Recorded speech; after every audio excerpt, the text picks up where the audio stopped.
just came to my mind. I just thought I'll send you a quick message.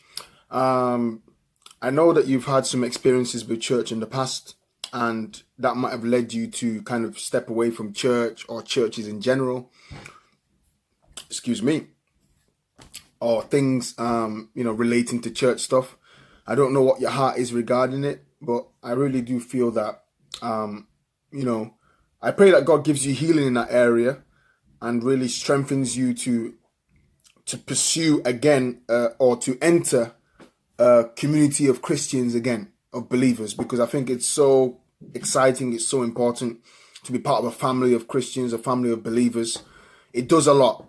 I know sometimes it feels like we can do it ourselves. We don't really need God. We don't really need church. We don't really need the drama and all that stuff. And sometimes people's experiences of church has led them to not do church again in any other setting. But the truth is, your experience of church in one place might be totally different from yours in another place, and I can testify to that. The way some churches do things is the way some churches do things. So the way some other churches do things, the way some other churches do things.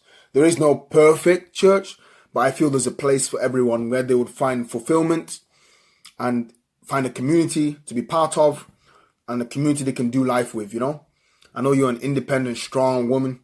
I know you be doing your thing. You be just smashing it out. You just doing your thing. You just doing your thing. But still, we need God, sister. We need Jesus. We need a community.